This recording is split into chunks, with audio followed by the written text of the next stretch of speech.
Welcome to High Spirits, exploring the energy around us. I am your host, Christine Pettit, and I am joined today by Christina Smith. Welcome. Thank you. Christina is a Farmington resident, and today on our show is going to be giving us some of the information she has gleaned of a lifetime of seeking different education and facilitation for women and adults and people that are looking for a sense of belonging. She feels a strong calling to help others feel welcome. Is that a good summation? Welcome. Thank you. You're welcome here as well. So thank you for coming on to your second episode of High Spirits. We did do a little exploration of your background and your childhood and some of your training and career paths that you've chosen in the past, and wanted to expand a little bit on your personal seeking and the ways that you are able to, at a minimum, improve your mood, raise your vibration, feel better when days are tough, etc. So thank you for coming back to talk a little bit about how each of us can work with our own energy and sense of belonging. Thanks, Christine. When I think about what we were talking about in the last episode, we were really talking about creating these intentional spaces for others.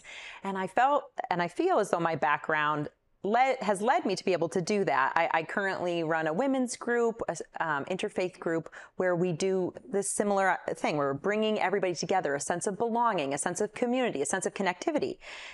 But again, that's just what I'm doing with community. And part of what I'm interested in talking about is how we do this within ourselves on an individual basis. Because that skill set of meeting people where they're at and reading others' energy and feeling empathic towards that, that's wonderful and it's a gift. But we also know that that can be exhausting on the person. And it also doesn't necessarily hold space for what we are personally going through. I feel a lot of pleasure and joy in creating those other spaces for people. And when I do it within the women's group, I am part of it too. But I find that individually, I need to be doing that as well, just on my own. And this idea that it doesn't have to be necessarily a formula. It doesn't necessarily have to be this idea of meditation, this abstract thought that people get overwhelmed by, that you can find the sacred in the mundane. You can find your higher spirit in the day-to-day practice. And you can feel that no matter what you're struggling with, because the struggle is real, baby. The struggle is real. And you also, when you're in the struggle, it's so easy to take all these tools that we've learned throughout the ages, these gifts we can give to other people, and not share them with ourselves. It's filling our cup first, right? Exactly. And always giving. And while that's beautiful to share, we also need to be able to share with ourselves. Yeah, because it's a sense of peace that if we want to create a peaceful, welcoming environment, if we don't feel that way within, where is it going to come from? Absolutely. And if you're trying to create that for other people, then you'll ultimately just feel exhausted if you're not filling your own cup. It's inauthentic at that point. Absolutely. And that comes across. People can tell if you're, and fake it till you make it is fine. All of us have done the forced smile just to get through the drop-off line at school or whatever it is. But when you're doing it at home, when you're doing it in your personal relationships, when you are that way with your spouse, it's like something has to change, right? So what are some of the ways that you've filled your cup? What are some of the practices that you've incorporated from your religious life, your personal spiritual seeking? How do you boost your mood? It's really rather simple, some of it. Simple to get it to happen, to actually practice simple. Yes. That's different. Correct. And I think that's day to day, the same practice can be challenging one and not the other. But totally. And I think that's the idea, is that there's this idea of creating this sacred space as though it has to be church or it has to be something else. A place. It has to be a place, but it could be right within you that you access. If we're all worthy and we all belong, we are all divine, and we all can access that energy at any time. And what do you mean access? So I'll give an example. Just yesterday, I was really in a funk. I was feeling energetically low. I was feeling depressed. I was feeling down. I was feeling Did you wake up that way? Yeah. Had something happened? Yeah, I had some distant family that I had seen that brought up a lot of triggers and trauma, and all that was kind of, my optimistic personality can get me through some of those things where I'm pushing and I'm pushing and I'm pushing, and I'm not necessarily understanding how those residual effects are affecting my energy. So when I woke up the next day, I was flat. And I hate that because I'm not flat. Away you know me, I'm not a flat person. So when I feel flat, it's so debilitating. So I did something simple, really simple. I went outside. I laid down on my grass and I looked up at this huge maple and this huge elm tree that are so enormous. And every year when I look at these trees, I think, oh God, is this the year they have to go? I worry, right? All my anxiety kicks in. Oh, the dead wood, someone's going to get hurt. Are they going to fall on my house? Are they going to fall? Right. All the anxieties, right? So sometimes when I think about those trees, I actually go to that place of fear, thinking the worst. Well, I think the place is already there. And then we just find a place to make it come to life, because I was raised with a ton of fear. I can call on it at any point. Yes. And in a certain respect, it can protect us, of course. So it has its uses, and so does anxiety. But as someone who is anxious, I found that this practice with the trees was particularly moving. I laid down on the grass, nothing between me and the earth at all. I was in shorts and a t-shirt also, which I could feel the blades of grass on my skin. And I leaned back and I looked up at the trees and I started to appreciate them. I appreciated their age, what they've been through, how I look out at them every day. I see them change season to season, year to year, and how beautiful they are and how grounding they are. And just spending, and no more than maybe 2 minutes just outside with my hands opened up, laying back at the ground, I felt the energy. I felt the energy from the roots of that tree. I felt the earth. I felt connected to it. I felt a sense of belonging. I felt human, but I also felt divine at the same time. And you were alone. And I was alone. So to feel like you belong when you're alone, that's a skill too. Absolutely. And it's something that I don't know everyone is born with. And when I say skill, I mean learned and attained because of all the challenges that had to be overcome to get to that place. I don't know if people are born that way. I wasn't. No. It was a ton of research and work to learn. So Absolutely. that's one thing. And what else did you do under the tree? Was there breathing involved? Was there focus involved? What did you do? Well, what's interesting about this practice is that the practice kind of unfolded itself. I knew if I went outside in nature and I just took a minute, because I've had this happen before, that the moment just unfolds. It really does it for you, like seeking that energy. This idea of like manifesting positive energy in your life. It comes initially with the thought of, I want this. What am I seeking to desire? I want peace. I want calm. Putting that energy out, literally giving that energy to the trees of saying, here I am one with the earth. I'm seeking to feel connection. Right. And it's right there. I didn't have to earn it. Do you have days where it isn't right there? Absolutely. Okay. What about those days? Sometimes, when you have to dig a little deeper, what do? Do you have any advice? I go through emotions. I'm big on... So not pushing them down is also key. Absolutely. Actually experiencing and releasing means you don't carry it. I remember when I took mindfulness-based stress reduction, I thought it was going to be relaxing. Not at all. One of the most intense, stressful things, what it brings up. When you're present, when you're being mindful, when you are really tapping in, it is incredibly difficult because everything surfaces. Right up. Yes. And I'm a firm believer from those practices that in order to access the peace, in order to access the calm, go through the emotions. Right. Now there's a cutoff point, right? Allowing yourself Wallowing time. is different. Absolutely. Yeah. But if you have a day, few days, and we also know that this can be clinical. People deal with clinical depression that lasts for days and days when they physically feel unable to get through that roadblock. And I think part of that is knowing that it's a cycle that it's a cycle that you're going to go through. You can't trust it will end because it has before, right? So there is a faith there that it's not forever. Absolutely. If you focus on the transience, yeah. But I think feeling that pain or feeling whatever emotion that you're going through is part of your humanity. How lucky are we to feel a range of emotions, right? Absolutely. How beautiful tears are. And what they teach us. And if we're actually seeking to understand why we feel something in a present moment, was it something that just triggered me? Is it something from the past? Is it the here and now? Is it within my control? And even if you can't answer any of those questions, which a lot of times you can't. You can't even ask them a lot of times. Right. Because you're just overcome, right? Also so much that we keep in here that we don't want to share. We are told to feel as though we're part of a community. We are told to join the club. We are told to be here, do that, wear this.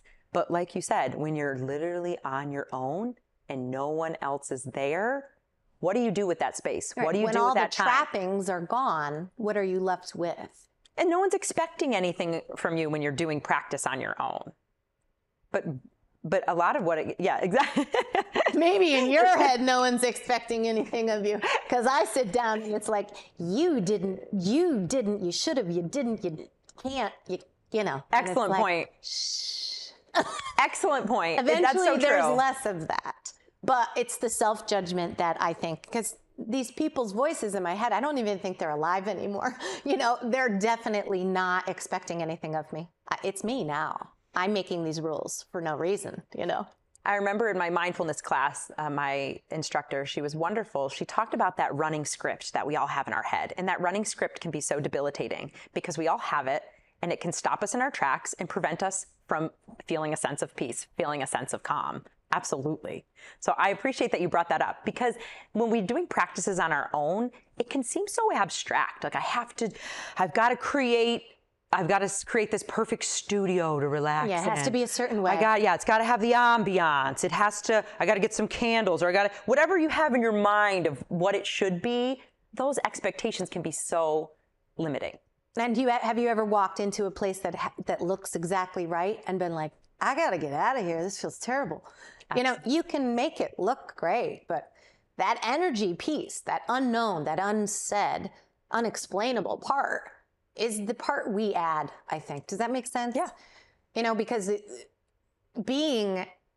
intending to be inclusive, like we've mentioned before, doesn't mean everyone's going to feel included.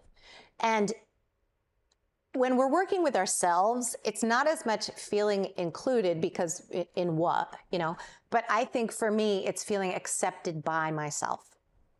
I accept myself as I am, or I will eventually. You know, but daily you're working towards that, right? It's so honest it's a practice. Yeah, and it's not necessarily I am horrible, tomorrow I will be better. It's I'm good where I am, and if I'm working on things, it's how lucky am I to work on it, or how luxurious that I have the time to worry about these things, you know? That's really a privilege, that I have the time to spend thinking about my internal mindset. That's not something everyone in every country, in this country, everyone doesn't have the luxury of wondering how they feel, you know? A lot of us are literally battleground, daytime, you know, going through survival mode. And I did grow up that way. It was like growing up in a war zone in terms of how my PTSD, et cetera, just because of the abuse I experienced in my home. So that you need to acknowledge that and not expect to be at a 10 every day. There's a lot of stuff, you know, you wouldn't expect a soldier to just get, you know, I guess we have in the past, but these days you wouldn't expect people to just get right back on the horse. So we got to give ourselves that grace and acceptance and meeting ourselves where we are, right? And when those things come up, the painful things from the past, recognizing them and how that has shaped you for who you are right now and honoring that and appreciating it. Actually thanking yourself for getting through things. So there's so many different ways to create peace, you know, with verbal affirmations, being outdoors. Give me an example of verbal affirmations. What do you mean by that? I'll share one of my favorites, and I've used this a lot in groups that I've been in. That's very simple. It's a mantra. Okay. A mantra being a phrase you're going to repeat to yourself Absolutely. with sort of a intention of feeling a certain way at the end or, okay. When I say mantra, I really mean, for me, any type of prayer. You're really sending it out to the universe. Manifestation, prayer, verbal intention setting, goal setting, a lot of terms for the same kind of intent, but there is a piece of the divine and a response expected with a prayer versus just a mindset. So well, that's it. Good point. Good point. Because this mantra that I have is so simple, and it goes like this: who I am is enough. What I do is enough. I am enough. So simple, but so powerful. Because to your point, we are always being tough on ourselves. I could have done this better. I could have done that better. Instead of saying, no, me right now in this moment is enough. Me taking the time under the trees is enough. Whatever else has to happen will happen. So verbal affirmations, I think, are big. Being outside in nature, you and I have done vision boards together. This idea of visualizing, you want to manifest peace and calm in your life. You have to set out that intention. And that intention, people hear vision boards like, well, I'm not crafty or I'm not artistic. Well, what's a vision board? Please.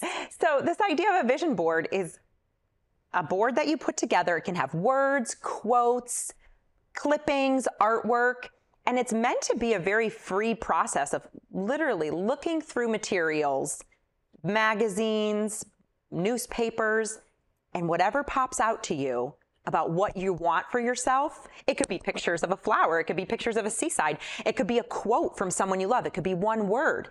And the way that what I like to do is I usually pick out all my things and then I arrange them after. So there's different ways that you can do it. But the intention is that you're sort of creating a roadmap for yourself and putting it out there for yourself and whoever you expect to respond. There's the divine universe, who knows, but putting it out there and keeping it out to remind yourself that this is what you're working towards. Yes. Is that kind of the... Absolutely. And that visualization, when you see that every day, you're actually thinking about your intention. I want more time with my kids. That's why I put on that vision board a picture on the seaside with the kids. I want that. So you're thinking about it and it's in you. It's in you. So you're putting it out into the universe, hoping to receive it. Like if I think this thought, it can come to be. If I have this positive intention. That's that optimism. And that's that optimism. The belief ties into the intention. Yes. With manifestation, right? So if you put a dog, well, here's an example of one of my vision board things that came to pass. I cut a picture out of a fluffy little white dog on a beach running down a path because I wanted the lifestyle of beach living. I wanted to feel that ease in my day-to-day. Guess what I ended up getting? That white dog. So it's interesting that I'm visualizing peace and a calm life, and I got a project because, it got interpreted as, oh, you want a dog. It's like, no, not what I was exactly going for. But did that dog bring me the peace and ease? Actually, yes. He helps me calm down, right? So it's like funny. I wouldn't have called it a dog, the form of what I was going for. That's not what I meant by that picture. But in practice, what I was given was what I needed. Didn't look like what I was asking for, but I got what I needed. And I have faith that it doesn't need to be by my definition. And because these times that things have shown up and worked out, I'm building a new string of data that has a positive affirmation for me. Now I'm seeing evidence of real positivity in my life that I brought about semi on my own with my intention. And it's pretty crazy, and you can just keep going with it. So yeah, but being specific is important, I think, in your intention and in your manifestation and of what you want in your life, And getting clarity on that. Sometimes it can be a journaling exercise. Write down the 5 things that you want.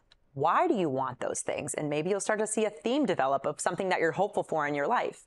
Something I love what you said is that whatever the universe ends up bringing back to us, that you have that faith and that capacity to say, what were the gifts of this? Maybe it didn't come out exactly as I expected it, but that positivity is still in there.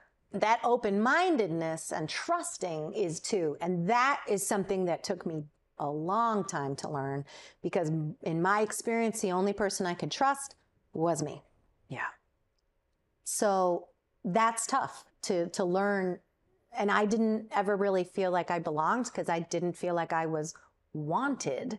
So I'm never going to belong. So guess I'm on my own, which is kind of where I started seeking. I got to feel good on my own. Yeah. Which is true of all of us. You know, no one's coming to save you.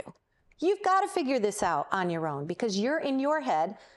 No one else is. You know, it's a big responsibility, happiness. And it takes work, research, effort.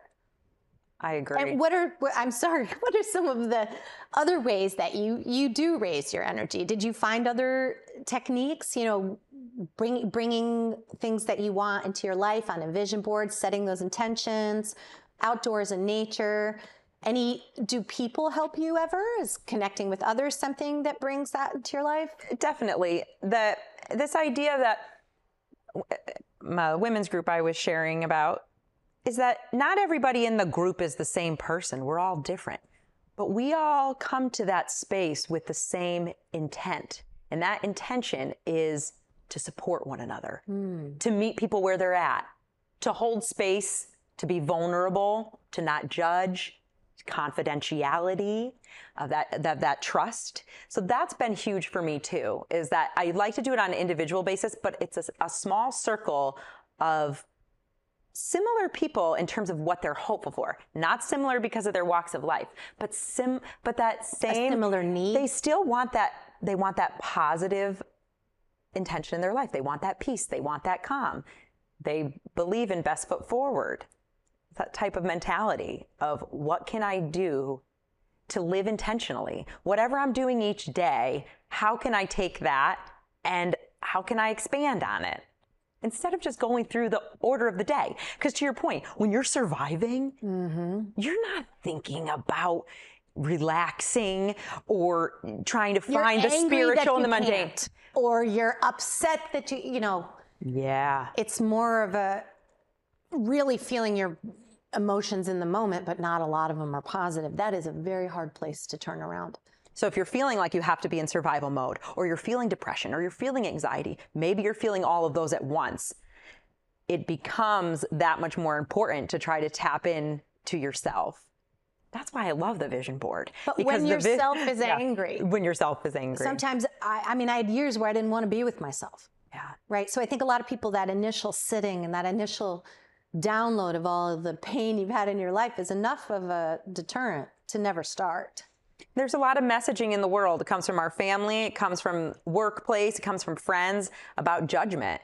And it's really hard not to keep those on yourself when you're trying to explore spiritually. Any tips for the people starting out that are hitting that struggle, that wall, that sadness, whatever that emotion is? That it's not necessarily a formula. I've given you some options and ideas, but each person is different. If you believe it's a formula, if you think it's doing yoga, even though you've never done yoga, you're not necessarily going to hit it right. So the biggest takeaway for me is that we all have this energy that we can access. It's for all of us. We don't have to be trying to earn it. So we have to leave behind a lot of what we were taught growing up. Checking the boxes, jumping through hoops, and really just try to tap into who we are. What's our path? What has made us want? I think that's a big question most people don't look at because they're told what to go for. There's less thinking about what they actually want to go for. Like the boyfriend I had who went through Catholic grammar school, middle school, high school, college, and master's. And I said something one day about believing God, and he said, I don't know, I never thought about it. Because it was answered for him, right? So if we don't have this introspection, we can continue blindly on the same little path we're on and just keep going. Many of us do keep going. But how do you feel inside while you're going? That's what I became interested in. And sometimes it's because you can't keep going anymore. Yeah. And I think many people end up seeking when they are so at their lowest point that they're forced to. That's how I was. I wasn't functioning. So I had to find a new way. And I became outcast because no one was doing it the way that I was looking for. So a lot of it is isolating and can be. So isolating yourself to belong sounds like, you know, it's contradictory, but that is commonly what ends up happening. You go within so deeply so that you can come back with something to offer in a way. And this idea of self-reflection, I love that. That's really what it comes down to, is like owning the parts of yourself that you're being hard on yourself about, all the different things that are dynamic about you, and like owning that and accepting it. And if we can do that, I think that's the first stepping stone. That much closer to happiness. Now I recognize that peace. Yes, self-reflection is a big ask, but I definitely believe it's the stepping stone. Yep. If you don't know where you're at, where are you going? You know? Yeah. So, well, thank you.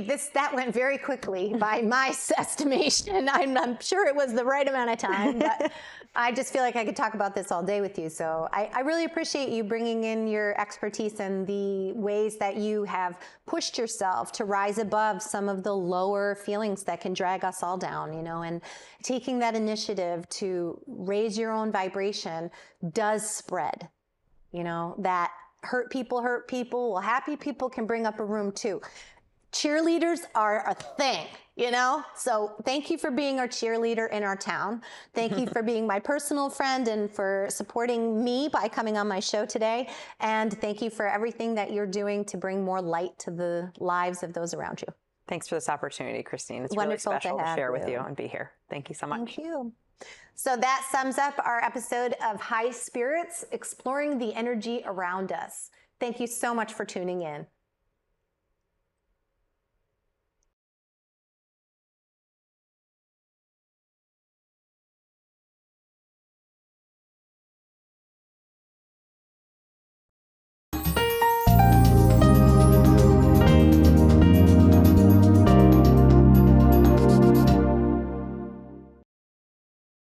Sometimes life just happens. Don't worry. Farmington Motorsports will get you back on the road and at a fair price. From towing to tires, emissions to transmissions. Our ASC certified techs do it all. Farmington Motorsports is a family-run business. We're a Napa Auto Center and AAA approved. We work on all makes and models, from preventative maintenance to major repairs. And every repair is backed by our 2-year, 24,000-mile nationwide warranty. When life happens to you, don't worry. Farmington Motorsports.